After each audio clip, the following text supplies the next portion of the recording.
मैंने यहाँ याचिका दर्ज की है आज।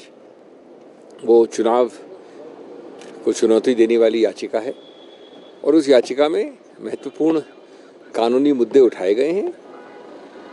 माननीय उच्च न्यायालय अपने नियमों के अनुसार उस याचिका को देखेगा और उसके बाद उसमें अग्रिम आगे प्रक्रियाएं होंगी। चुनाव अब का खेल खत्म हो गया, चुनाव की बात खत्म हो गई। ये एक कानूनी प्रक्रिया है, इसमें कोई राजनीति नहीं होती है। और एक ऐसा थोड़ा सा विचित्र सा नियम है कि ऐसी याचिका दायर करने के लिए भी याचक को खुद पेश होना पड़ता है।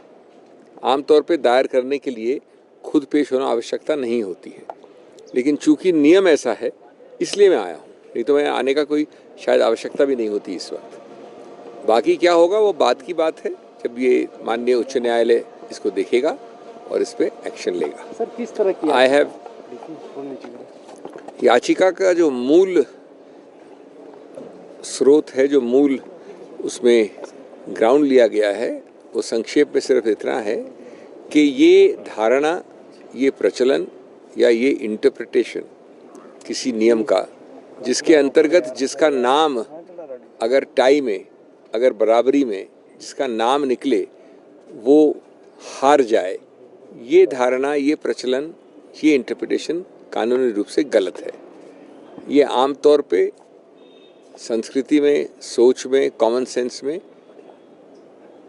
जिसका नाम निकलता है, जब दो ही लोग होते हैं और दोनों में बराबरी होती है तो जिसका नाम निकलता है उसको जीतना चाहिए। ये जो नियम का इंटरप्रिटेशन दिया गया है किसी के भी द्वारा, वो गलत है और इसलिए अगर ये इंटरप्रिटेशन गलत है तो जो परिणाम घोषित हुआ वो भी गलत होगा।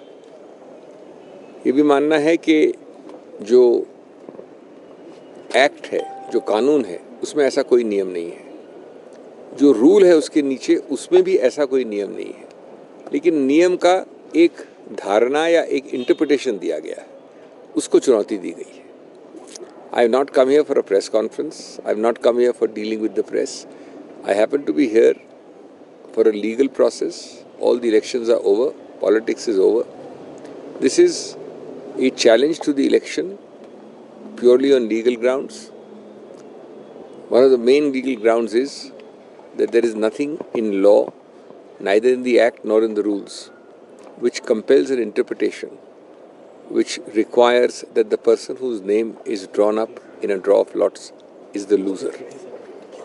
It defies common sense, it defies the old traditions, the old practice anywhere and everywhere in the world, that between two people, when there are only two people and not more than two, the person whose name is drawn out in a lot should be the winner, not the loser. If our contentions are accepted ultimately by the Honorable High Court, then the result declared would have to be declared to be wrong. There is a strange procedure for election petitions which requires the petitioner to be present himself to file it. That is why you find me here today. That's about the long and short of it. I am here only for a few hours.